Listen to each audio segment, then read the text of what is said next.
The sound wasn't just wind anymore. It was a physical thing, a massive, growling weight pressing down on us from all sides. It vibrated through every ice crystal of the snow shelter Caleb had built. The four of us, Caleb, Diana, Alex, and me, Brenda, were crammed inside, huddled together like we were back in the womb, but an icy one. Caleb closed his eyes, his mind racing. He was the survival expert, the one who was supposed to get us through this. He could feel the 40-centimeter thick snow dome shaking above us. He'd built it, so if it collapsed, it was on him. The weight of that responsibility was a real physical pain in his shoulders. He'd promised Diana he'd protect her. Now that promise felt like a rope stretched to its breaking point. He thought, if the shelter collapses fast, we have about 10 seconds before we pass out. If it's slow, we'll suffocate. He shook his head, trying to banish the dark thoughts. He had to stay calm for us. Diana, the scientist, was battling her own body. She could feel her core temperature dropping, her blood vessels constricting. She tried to intellectualize the terror, calculating how many hours they had left before hypothermia became irreversible. Her greatest fear wasn't death itself, but the cold, hard failure of biological mechanics. She clutched her empty backpack, a bitter reminder of everything we'd lost. I was the first to notice the shelter's betrayal. I felt a single ice-cold drop of water slide down my hand.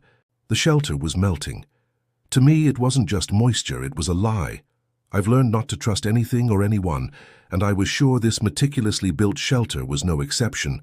Paranoia is my survival tool. I looked at Caleb. Was he hiding something? Did he build the walls too thin on purpose? I don't believe in accidents, only malice. Diana's voice, as dry and cold as the textbook facts she lived by, cut through my thoughts. The moisture is reducing the snow's insulation. Wet clothes mean we lose heat 25 times faster. That number, 25, just fed my fear. Was she trying to sound smart, or was she just preparing to surrender to the inevitable? Meanwhile, Alex, the quietest one, was using pain to stay grounded. His dislocated shoulder was a constant, sharp anchor to reality. Every time panic threatened to overwhelm him, the agony in his joint dragged him back. He stared at the small ventilation hole at the top of the dome. Fine snow was slowly sealing it shut. The silence that would follow wasn't peace. It was suffocation. Caleb knew it too. He kept trying to clear the hole with a small stick, but with each attempt, a blast of freezing snow shot back into his face. He finally pulled the stick back, shivering. "I can't keep it open," he admitted, his voice tight with anxiety. He glanced at our only candle. The flame was shrinking, the wick nearly gone. Despair filled the small space like a thick amber fog. That was it for me. I couldn't take the fear anymore. I needed someone to blame. I turned on Caleb, my voice a venomous whisper. "Are you sure you're not hiding more kindling, Caleb? You've always been the one with secrets."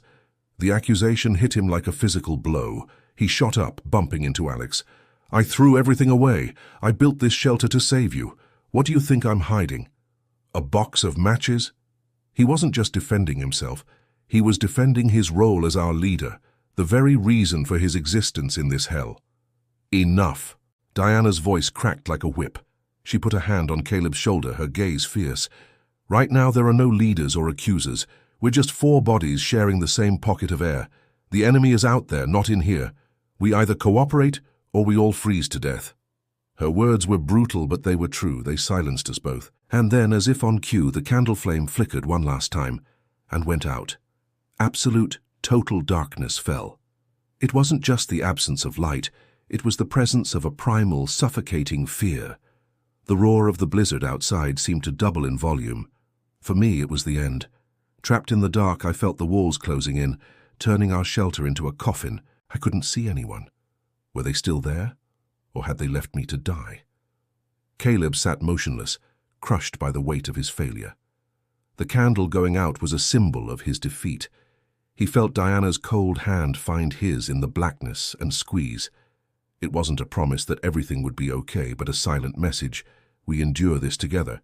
It was an anchor in the storm of his self-blame. For Alex, the darkness brought back a terrifying memory, an avalanche in the Rockies, the feeling of snow pressing down, crushing his chest. "That time," I screamed, he thought. It only wasted my breath. Not this time. The pain in his shoulder sharpened, a brutal reminder that he had survived this before.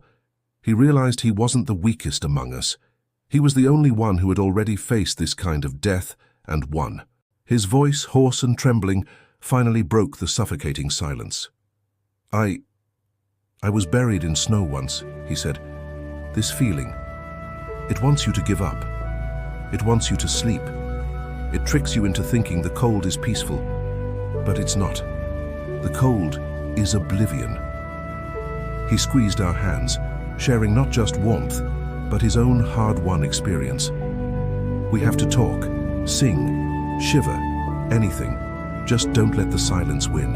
His words were a jolt of electricity. They forced me to redirect my fear. They snapped Caleb out of his guilt. They gave Diana a new rule to follow. Human connection is a survival tool. And so, we started to talk. We mumbled about anything and everything. Favorite foods, forgotten dreams, our own names. We had no light, no fire. We burned our memories and our words to keep our spirits alive. Hours passed, or maybe it was minutes. Huddled together, we shared every last bit of warmth. Then the sound outside began to change. The roar faded to a whine, then a groan, and finally, a whisper. The silence that followed was real. It was the absence of violence. Caleb cautiously poked the stick through the ventilation hole again. This time no snow blasted back. He pushed through the final layer and a faint, fragile sliver of light trickled in. Pale blue light, the color of dawn, the color of hope. We looked at each other, our faces exhausted and dirty, but our eyes were blazing. We had survived the longest night. The blizzard was over, but our journey was far from finished. The Taiga had given us one more day, and we were not going to waste it.